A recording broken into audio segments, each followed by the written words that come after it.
Okay, good morning, good afternoon, good evening. Welcome to BWTM Sports Gaming. We're going straight into this one with you today. No build up, no intro. We're going straight into this. So, before I begin, this is a members only show. In other words, that it's only members that will be able to comment on this show, and it will be only members that, will be able to comment on this particular show. I think, and I've said before, on Fight Week, it's a way to give back to our members and those who have supported BWTM over the years and those who continue to support the channel. So this is what we do here. We do a members special. So, first of all, member in the room says, Ingram, not long to go, buzzing for this. Blessings, bro. Yep, blessings to you as well, brother. Blessings to you as well. I don't quite know why my shoulder is buzzing like they're doing that. Let me see if I can fix the shoulder. It's very annoying. Fix that because I don't know why my shoulder is doing that. Maybe you can pick up the chip I've got on my shoulder. There we go. It's a bit annoying with that shoulder. There we go. So I've gone back old school BWTM with the studio in the background here. Haven't done this in a while. So I figure for this particular video, I really want to talk about, I want to take the sting out of this fight because there's a lot of sting, there's a lot of controversy about this fight, lies, rumors, and I want to just really make this particular video about boxing and what we have on a fight this weekend. To kind of decode what is going on, all the media tripe which is out there, a lot of it is either biased one way or another. Try to take all that away and try and work with the facts, or as close down to the facts as possible. So we know after Deontay Wilder's defeat, he brought in Malik Scott. We know that. That's a fact. We also know that Tyson Fury has stuck with Sugar Hill. That's a fact.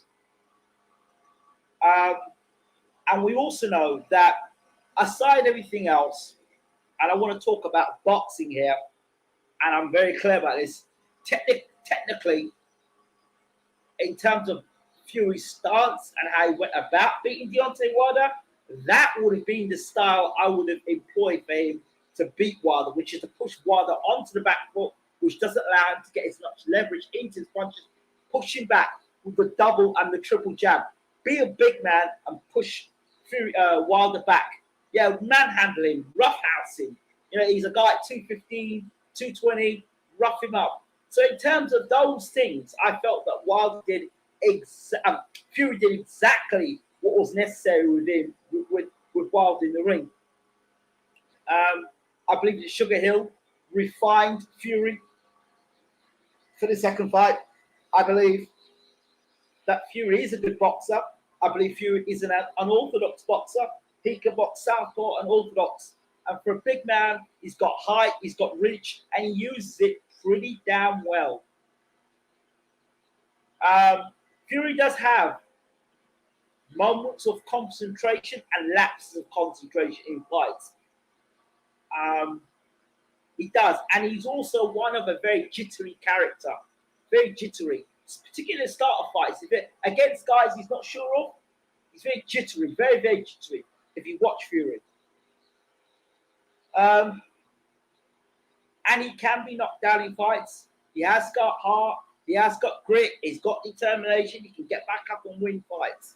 We've seen him do it countless of times in fights where he's been knocked down, he's got up and won fights. And he will do what is necessary to win a fight. It might not be clean. It might not be what you want to see. It could be downright ugly. But Fury will do what he has to do. He will manhandle you in there. He will hold you with one hand and punch you with the other. He will use his foot and trip you over. He went and did wrestling. You've got catch this now. He went and did worked with the wrestling guys, and that is a trick that I think a lot of people missed out on. During his time with the wrestling guys, Fury learned how to wrestle and use his body weight, and to use his body weight to wrestle, hold, be tight and good in the clinches. So there's a lot of things Fury does well, and I have to say this. before we can talk about Fury getting beat, you have to look at what Fury does well. So well and good saying, well, you know, he did that, he did this. But if you don't apply these things in the ring, i.e., you tell the referee at the start, listen, this guy is known to headlock. This guy is known to hold with one hand and punch with the other. This guy is known to use his feet and try and trip me up and knock me over. All these things are evidential in videos. This is not something we can debate or discuss. This is something that is visual. You can see with your own eyes if you're a boxing, I won't say a boxing fan, but if you're a student of the game. The difference between being a boxing fan and a student of the game, if you're a student of the game, you will admit where a fighter's got faults. You will admit where a fighter is good and where a fighter needs to improve and where a fighter has weaknesses. If you're a student of the game, if you are a fan, then you will look past a lot of a fighter's weaknesses. You will build on things that a fighter doesn't have, and you won't listen to anything that remotely sounds like a fighter isn't capable of doing something. Okay? Fury's weight fluctuates. It goes up and down in weight as another thing as well. And at times Fury can look very good, and there are times he can look very like he looks like he's put too much weight on. So with all that going up and down the weight, I asked even Tyson Fury the question, what's his best weight?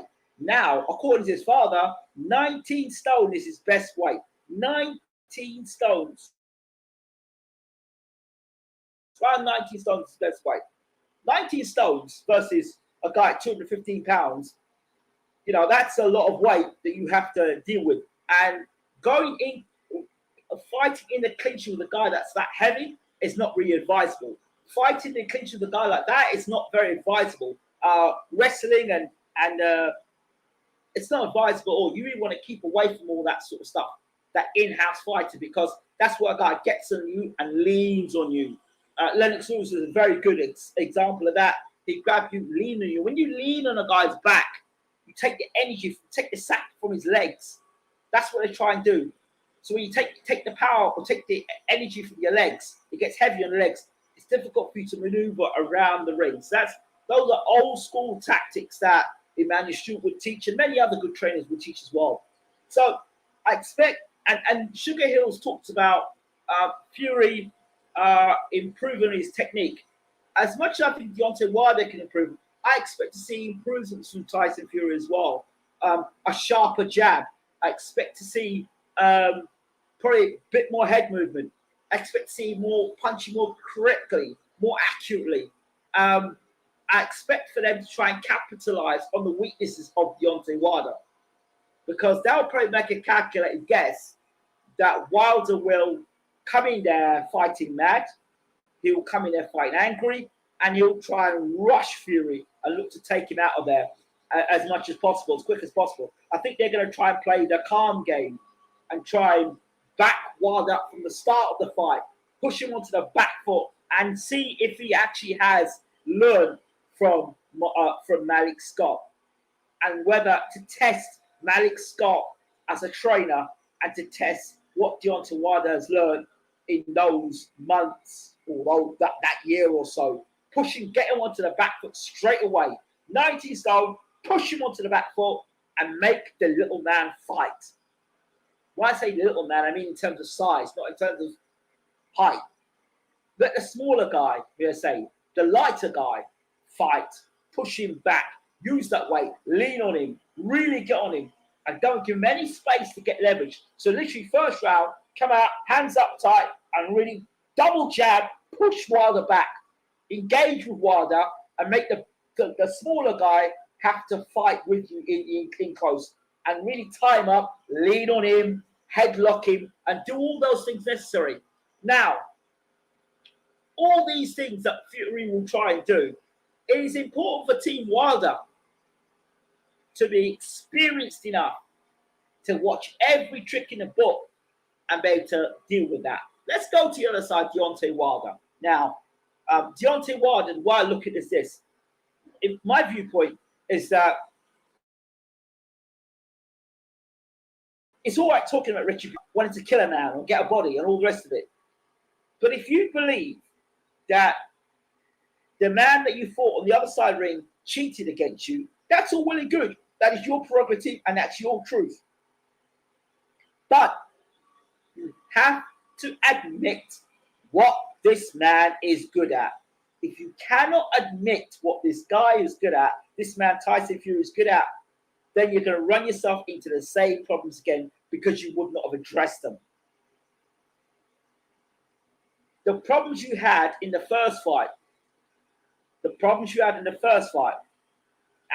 problems you had in the second fight, it's still down to you. If you got spiked, that's your downfall. If your costume was too heavy, that's your downfall. If the gloves were tampered with, again, that is your damn fault. Ain't no one else's fault because it's your team's responsibility to catch these things. It is your team's responsibility to catch these things. Now, I am talking about this from the perspective of trying to get the win. I'm not talking about the perspective. In fact, I'm coming from the perspective in a court now and taking things out of it. Judges are not interested in feelings and emotions. Judges are interested in facts, cold, hard, bloody facts. They're not interested in how you feel on the day. They don't care about your feelings, your emotions, what you think. They don't know what the facts are.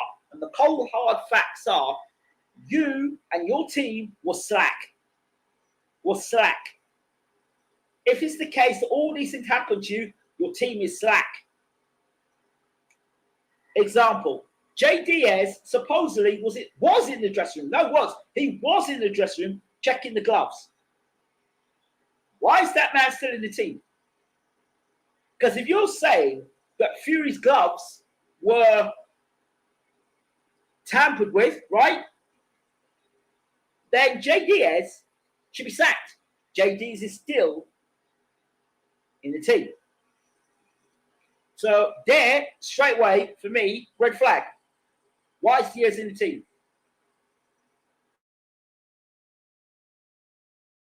In comes Malik Scott. Malik and Wilder are working well together. But in terms of them working well together, psychologically, is Malik and Wilder, when they talk about retribution, are they studying what Tyson for what he does well? I don't hear that from Wilder. I don't hear Wilder say, he's good, he's got good movement, he's got good footwork, he's got a good jab, he throws a good right hand, and he caught with some good shots. Don't hear that. And that's the things I want to be hearing. I want to be hearing you saying to me, I want to hear you say, yeah, this guy's good here, this guy's good here. Then I know inside yourself you've admitted there are mistakes and there are things that you can work on. That's how I know that you're improving. So I see Wilder's bigger, he's heavier. Okay, why have you bulked up in size? When you bulk up in size, does that make you Deontay Wilder? Does that make you Deontay Wilder, the same puncher that you were in the early days? Right? Are you still that? Are you still going to have that fast twitch muscle? Are you still going to be able to punch hard like that and knock a guy down in the 12th round? Because your body's going to be different. Your body's going to be different. It's not the same body that's fighting, then. Now, we've seen it. Physically, you look different. So you look physically stronger, bigger. You seem more sturdy. Great. But what do you lose from that? Are you still punching with the same speed? Are you punching with the same power? And most importantly, can you carry that power through 12 rounds? Now, Malik's his house, he's a good fighter. He's now become a trainer. He's still unknown. These are the facts. Malik Scott is unknown as a trainer. Because you're going to ask this question, who has he trained in the corner in a big heavyweight fight? When your chips are down, when things are not going right, How does Malik Scott respond in a corner? It's a gamble. You don't know. You know what he does in training. You know what he does in the gym. But to be honest with you, this is the biggest fight for Malik Scott as it is for Deontay Wilder. It's different when you've got a James Adebashir in your corner, a Ray Shields in your corner, you know, a Stacey McKinley in your corner. You know, even, God forbid, I said the word Rob McCracken, even Rob McCracken in the corner. But at least these guys have been in the big fights, not just a quiet corner man, but in the corner, the big fight. You are under the lights. You're the trainer. If shit goes wrong, you're the trainer. When things are going wrong in the corner, can Malik sit down and look Wilder in the eye if things are going wrong and say, bro, it ain't going right. That tactic's not working. Fury's too big and too strong. What are we going to do? Can Malik whisper in Wilder's ear? And the other thing is, if Wilder is hell-bent, if he's got that retribution in his mind, remember, it's not fight night. It's one thing training a guy before fight night.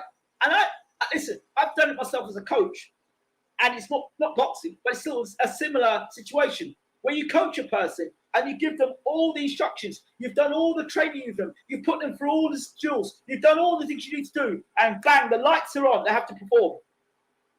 And they just see red. They see red. And no matter what you say to them, nothing's going through. Nothing's going through because that guy is zoned in. But he's not zoned into your ears. He's zoned into his own internal ear. And once a guy is zoned into his own internal ear in a big fight, there's a problem. Because then the trainer cannot give instructions. So the fighter's getting up and doing his own thing. So if the rumors were true that Deontay Wilder was a man doing his own thing, right? He will revert back to type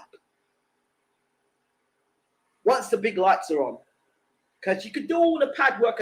I'm not going to go and say, once he gets hit in the mouth, he's going to revert. No, I'm not going to say that. But what I will say is that he will revert to type if he's a man that believes that, A, he was cheated, B, Tyson Fury is not that good, and 3, it hasn't sunk into his soul.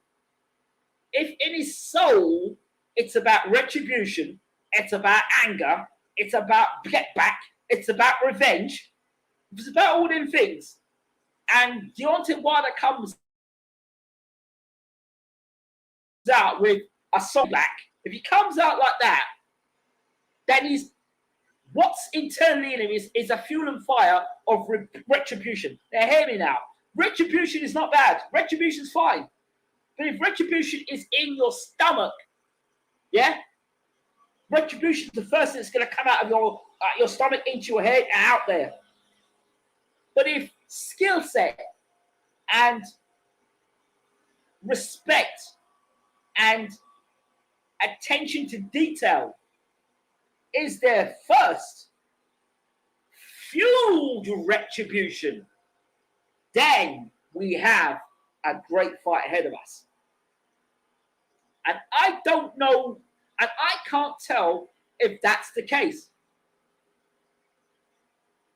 With all the remodeling of Deontay Wilder, the question I ask is, has Malik Scott ever trained? Or has he ever trained a guy to become world heavyweight champion? Now, in this situation, with Deontay Wilder, he's going from the darkness into the light with this product. This product, Malik Scott. Is product Malik Scott? Is the philosophy of product Malik Scott good enough to get Deontay Wilder over the line to become world heavyweight champion? Now, all the tricks that go on, all the tricks we need to pay attention to. You know, who's going to check the raps in the dressing room? Is Fury going to get tested before the fight? Blood in urine samples, because they accuse him of cheating. Is he going to get tested before the fight? Blood in urine samples. Is Fury's Who's checking water? Who's going to have control of the water? And how much control will Jay Diaz have in this return fight? How secure is that team? And how much knowledge does Malik Scott have on him for big fight? There's a lot of areas for Malik Scott to cover on the night as a trainer going in. He's got his own shit to deal with to keep his head cool for the fight. He's got to look after his fighter. He's got to make sure that the corner is sorted. He's got a lot of things he's got to be worried, be concerned about on the night. And he's head man. So it's a lot to be concerned about. These are things that come to my mind when I think Wilder Fury.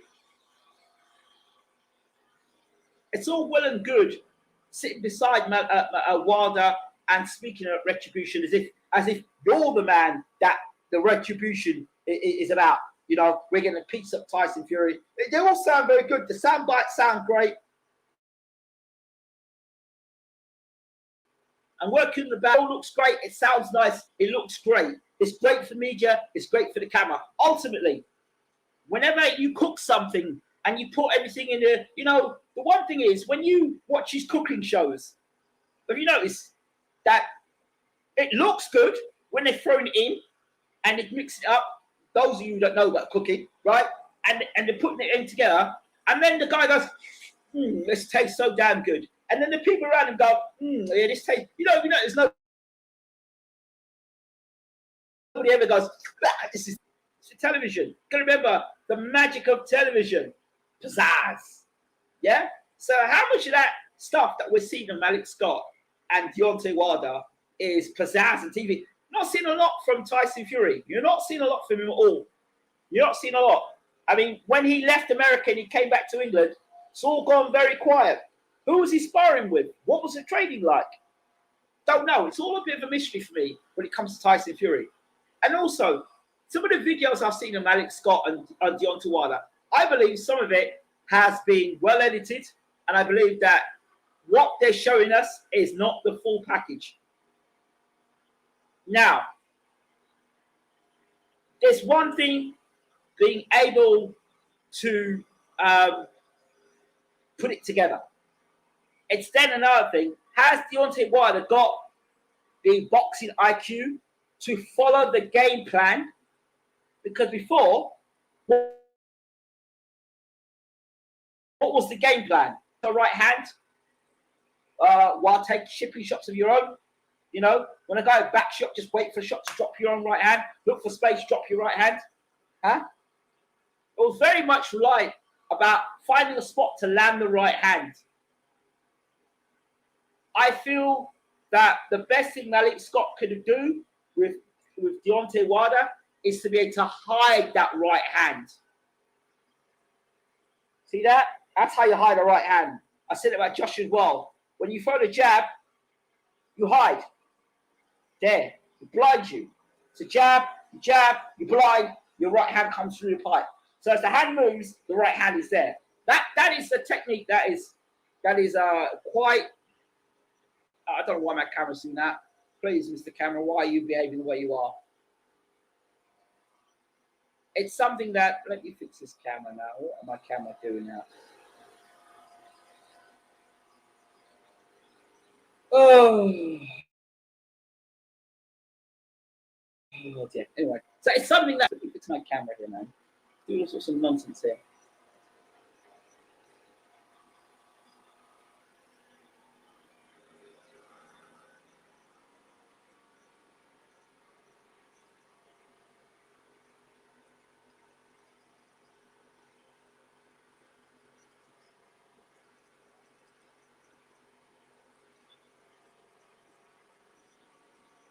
Yeah. Sorry about that. So yeah, it's things I want to see Wilder doing the old school things, but I want to be sure, or for Wilder's sake, can he follow a game plan? Can he actually box the game plan? Because if all those years, if it's true, Mark Brennan was not allowed to do certain things or not permitted to do certain things, whichever way the case would be, and now Malik Scott's coming to be able to do those things, Will Wilder be able to deliver on that game plan come fight night? So there's many other questions that I'll have to answer fight. As the fight goes on, or as we get close to fight night, more questions will need to be answered for sure. But these are my initial thoughts. And the final thing, Tyson Fury. If you listen to Tyson Fury, if you listen to John Fury, if you listen to Shane Fury, if you listen to Sugar Hill, they all say the same thing. If you listen to Ben Davidson, if you listen to Andy Lee, they all say the same thing. Boxing fans don't say it. Students of the game say it. Boxing students of the game understand it. Deontay Wilder is the most devastating puncher in world boxing today. Fact. But for some reason, these half-assed media seem to ignore the fact that Deontay Wilder can put your lights out. And in all that they're talking, if you listen to the Tyson Fury talk, if you listen to Shane, if you listen to just Fury himself, he is the best heavyweight in the world outside myself. 1. 2, he's the most devastating puncher. And with one punch, he can put your lights out. Doesn't say that about Derek Chisora. Didn't say that about Vladimir Klitschko. Didn't say about any other heavyweight by bar Deontay Wilder. At no point in time when Fury went and fought Klitschko did he ever mention about, and Klitschko's got a lot of knockouts. He lays a lot of guys out flat. Did he ever say that Klitschko was a devastating puncher the way Wilder is? So, while they're talking the sweet stuff, they've also got the opt-out clause there, which is, well, you know, Wilder is a big puncher. I just got caught. When you fight, I did tell you guys, when you fight against a guy that can punch like Wilder, so don't for 1 second, like I listen to some guys across media. Like there's one guy in particular. I'm not going to say which boxing media outlet he is, but he did this interview with Tyson Fury, and for the life of me, I'm going to ask myself, how can you totally outbox somebody with your head, your eyes looking up at the lights? That's not outboxing somebody. Mayweather versus Canelo is outboxing somebody. Mayweather versus Canelo is outboxing somebody. Getting dropped by a left hook and dropped twice by the same punch is not outboxing somebody. I'm sorry. That is not outboxing somebody. So I don't know how you can come to that conclusion. And that's what I say. There are a lot of boxing fans asking questions, and they're students of the game. Wilder is dangerous. Fury's team knows it, and Fury knows that if he gets clipped in the wrong shot, it could be curtains. Particularly with Wilder. So that's why I said that Fury is red alert to all the dangers of Deontay Wilder. Is Deontay Wilder red alert to all the dangers that Tyson Fury brings? Has Malik Scott got caught up in the retribution? Or is he aware of all what Tyson Fury will be bringing?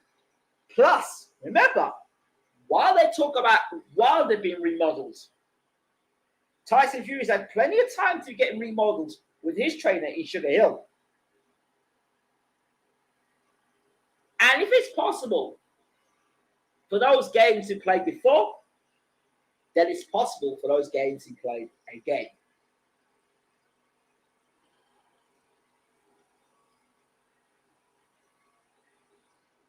The balance of power when it comes to justice in America, and you have two guys fighting, and a political statement needs to be made. Always remember what time it is. You don't have to look at boxing to know what I'm talking about here. Just look about what's going on in America and what's going on politically. what's going on the streets of America. So if Wilder and Malik Scott think they're going to get any favors done to them when they get to Las Vegas, they can think again. Because there's more money in Tyson Fury remaining heavyweight champion of the world than Deontay Wilder becoming heavyweight champion of the world again. Yes, it's great. It's a great story. Wilder coming back, 2-time heavyweight champion of the world. But let's just see how he was treated when he was heavyweight champion of the world in America. And this is something else that needs to be paid attention to. For all those things that have happened, if those things happened, the gloves, the him being spiked with drink, and all the rest of it, if all those things happened, and it happened against a guy who was not even American, is that not something for you to question?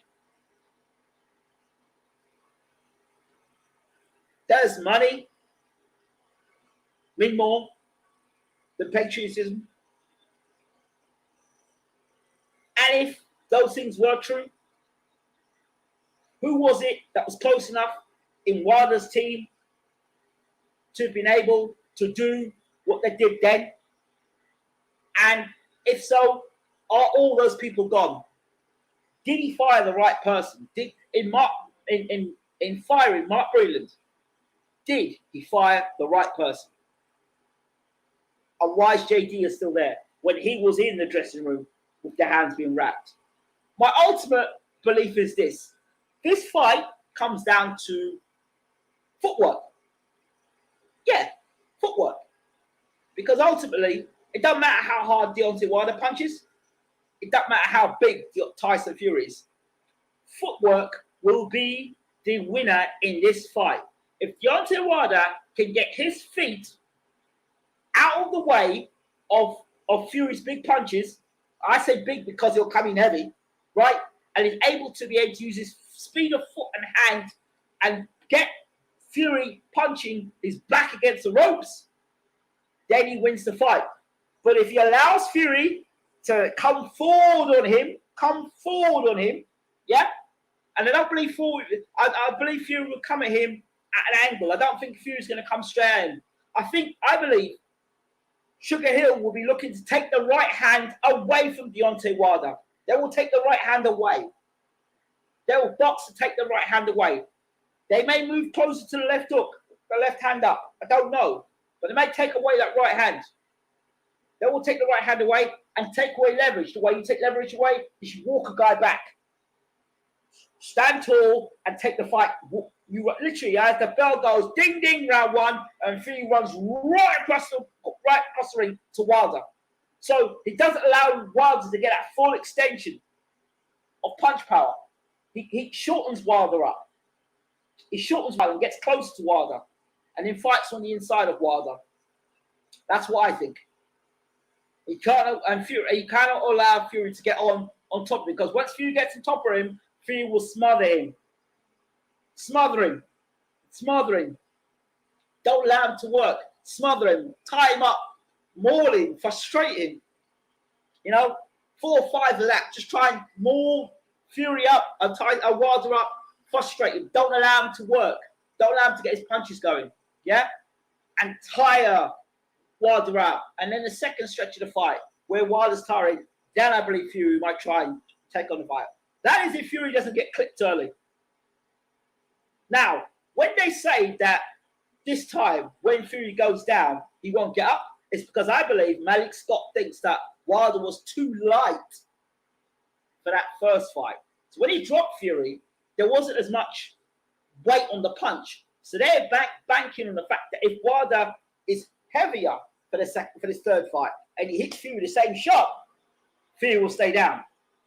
But that's a big risk, because, of course, if you can't catch him with the big shots, then. But again, footwork is key. The second fight, Wilder had no footwork. His balance was all over the place from the bell, so he couldn't get leverage, so he couldn't land the punch power. But he can't be walking straight back against the ropes, with his chin in the air doing this stuff. He can't be doing that. He's got to catch Fury's jab and counter. As Fury's throwing the jab, bang, straight right hand down the pipe. But we'll see. We'll see. So I'll do more of these videos at the countdown. Don't forget to rate, subscribe, leave your comments, and smash the join button next to the subscribe button. Join and become a member of BWTM Sports. It's all well and good being a member. It's all been good being subscribing. Become a member. Show your support. It's all well and good saying you support and you do this and that. Show it by joining today, BWTM Sports. You know what we do. We bring on world-class guests, world-class trainers. James Bashir, Stacey McKinley, Derek James, world-class trainers. Not just me mouthing off. You're getting it from the very best in the business. And that's what we pride ourselves on. So, hit this like button, hit the subscribe button, and get joining BWTM and get involved with the conversation. Because this is what I do on Fight Week. I do it so that members only can share their comments here. All right. Much love to you all. I'll see you soon. Probably today we will have James Bashir on. So he'll be giving us his Wilder Fury breakdown. And we have Stacey McKinley as well. D-Lo Boxing. Shout out to D-Lo Boxing. Let's give him a shout out. New member, D-Lo Boxing. Shout out to D-Lo Boxing. Thank you so much for becoming a member, my brother. I appreciate you so much. And, yo, you know what? It'd be great to get you on the show. Let's talk some boxing, brother. Let's talk some boxing. I love the crossovers. You know, BWTM Sports is the king of crossovers. So, if you want to do a crossover show, brother, let's be doing a crossover show. Right, so that's it. There you go. He's hit the join button. Become a member. We appreciate you, D-Lo. And to the other members out there, this is for you. This is us valuing you. So, we'll see you soon. Take care. This is BWTM Sports. And again, thank you so much for your love and support. Please share the video. I'll be looking forward to seeing your comments in the comment section below.